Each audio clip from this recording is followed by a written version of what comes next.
y a 150 ans, il y a un ouvrage absolument incroyable qui a été créé avec des techniques à l'époque qui ont dû être inventées.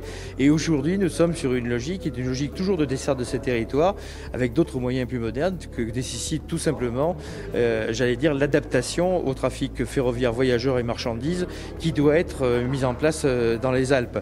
Et si je suis venu aujourd'hui, c'est à la fois pour dire à quel point ce trait d'union historique a été un élément fondateur de l'Europe, et notamment, j'allais dire, de l'Europe du Sud, mais également les espoirs que l'on place dans l'avenir dans le Lyon-Turin ferroviaire, à la condition que l'on n'oublie pas, comme je le précisais, le fait qu'il faut gérer simultanément, mais c'est le cas de Telt, la ligne ferroviaire classique et la ligne à grande vitesse qui va s'y substituer.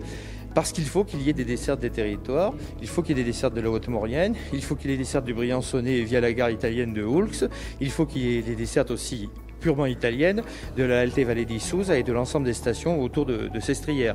Donc aujourd'hui, je voulais m'assurer de cela. Je voulais m'assurer que d'abord, les études que nous avions demandées il y a ça 3 ans à Telt étaient bien menées de façon à ce que l'étude soit de l'utilisation du tunnel actuel, soit d'un rebroussement à partir de la gare Sud-CDG, peu importe gérer la technique, mais soit bien menée pour qu'on ait un véritable plan de desserte de territoire et également voir avec les responsables locaux la façon dont le contrat de territoire qui a été fait justement spécifiquement pour la Maurienne à l'occasion de ce très grand chantier pouvait être à la fois relancé à travers un certain nombre de politiques nationales que nous menons.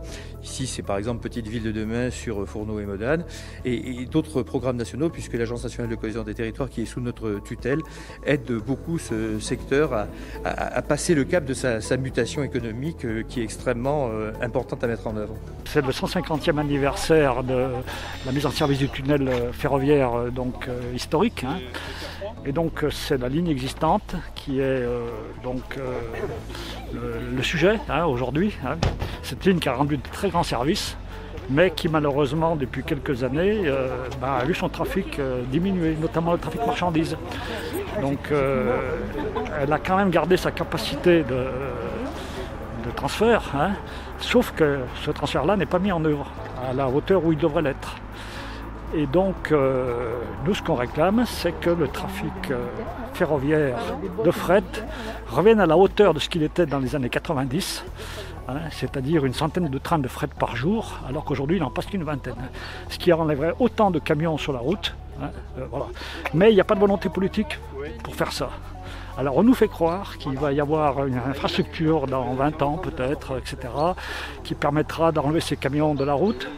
Mais dans 20 ans, qu'est-ce qu'on fait en attendant J'avais trouvé d'ailleurs curieux que l'on manifeste à l'anniversaire des 150 ans, parce que si des gens avaient manifesté il y a 150 ans, je crois qu'aujourd'hui, il n'y aurait pas de lien fixe entre la France et l'Italie, et nous serions encore 2 pays qui se regardent par-dessus la montagne.